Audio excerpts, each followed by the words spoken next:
Coach, another big win. If you can just start with an opening statement. Yeah, really proud of the group. Another game where we got production from a lot of different guys. 2 games in a row where we've been able to get our whole team into the game and really challenged the team yesterday because I didn't want us looking ahead or thinking about what we were going to do this weekend. And I was really proud of the way we came out. I thought to get it to 14 going into the half, but I thought the game was really solidified that first 4 minutes of the second half, and we challenged the starting group to come out the right way and went on a pretty big run to start the second half, and I thought that really set the tone for the rest of the game.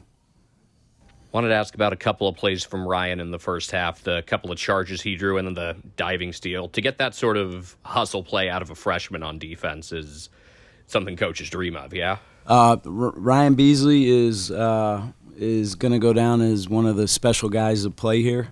I said this the other night. For a freshman to have full trust of the head coach this early in his career, I think speaks volumes about who he is and what he's about. He's been doing these kind of things his whole life, and those plays that you're referencing don't always show up in the box score. But those are momentum plays. Those are winning plays. The play he made at half court to dive, it was a 50-50 ball. He dove on the floor, didn't care whether he got hurt, and it led to a Jonathan Mogbo dunk. Those are kind of tide-turning plays, and he consistently does that, whether it's in a game or in practice. And I'm super proud of him. He's just getting started. He's going to be a really integral part for our team going forward. Seems like Jonathan, he brings this energy on the court that lasts all 40 minutes. Is he like that off the court too? He's the complete opposite off the floor.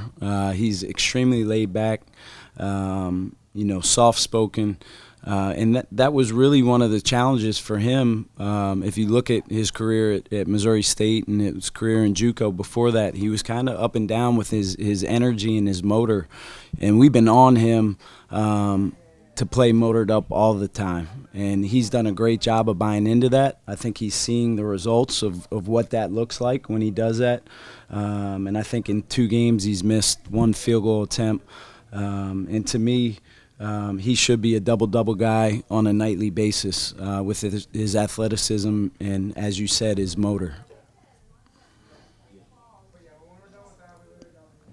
In that first half, there seemed like there were some little turnovers, some offensive fouls. But in the second half, you guys seemed to flip a switch right as you guys came out. What did you tell your guys in the locker room during halftime? I just thought we gave away too many possessions, and we're just a little loose. With maybe some execution. St. Francis does a good job of playing a 3-2 matchup, and maybe that put us on our heels a little bit.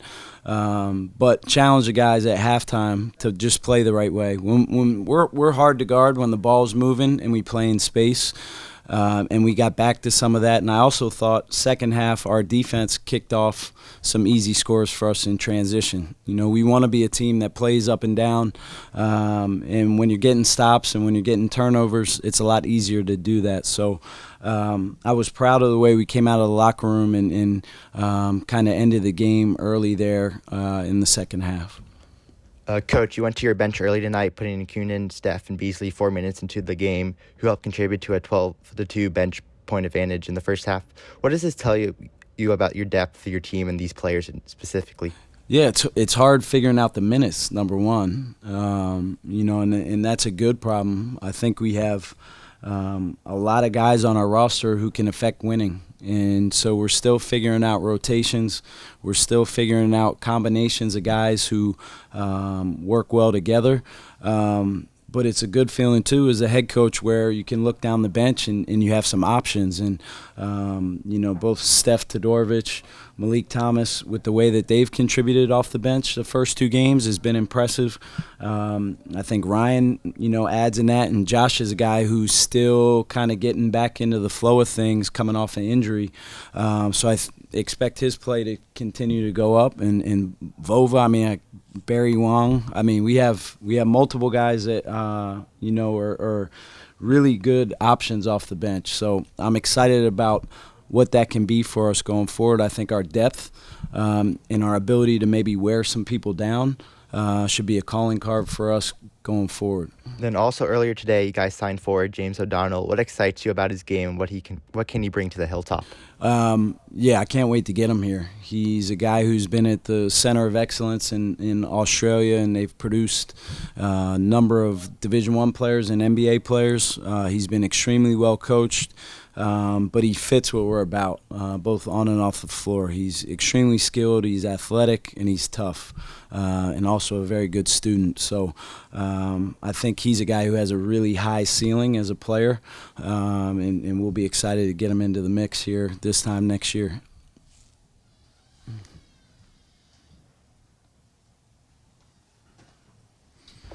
Coach, first game you scored 128 points, but you mentioned the guys, regardless of that, you have to have a defensive identity tonight. Plus 20 on the boards and under 40% for the opponent on the floor. Just talk about that side of the ball. Yeah, I think those are two areas where we can separate ourselves. You know, in the glass and defense, those are effort areas. And I think our team is starting to understand when we're locked in both those areas, you know, to win the rebounding battle by 20 and not let them have any second chance scores basically for the game. That speaks volumes to our guys. But our ability to sit down and guard and take the defensive side of the ball a little bit more personal than maybe we have in the past. I think those are two things that we need to continue to get better at, but I'm excited. I'm happy with the way that we were tonight.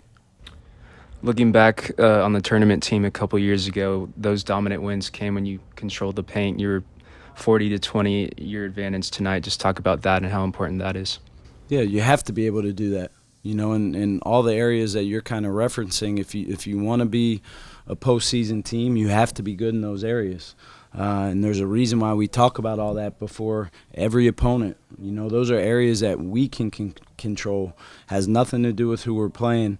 And I think our guys are starting to buy into that and understand that those should be areas that separate us. Compared to USF teams, not just the last couple years, but going back maybe a full decade, it seems like this group has some length up and down the lineup, kind of can offer that at every spot that's a little bit different. What has that kind of allowed you guys to do differently this year? Yeah, I think, you know, other than Ryan Beasley, we're pretty big at every position. You know, we have good positional length, good positional size. It allows us to be a little bit more versatile on the defensive side of the ball. I think our length hopefully helps in our field goal percentage defense. And then offensively, we're hard to guard with our size, with our length. I think we have the ability to maybe shoot over people at times. So it's just something that, you know, I think is good for our team. We want to continue to try to do that going forward. But I'm impressed and I'm happy that we have a lot of interchangeable pieces. I think that's a kind of a testament to our players.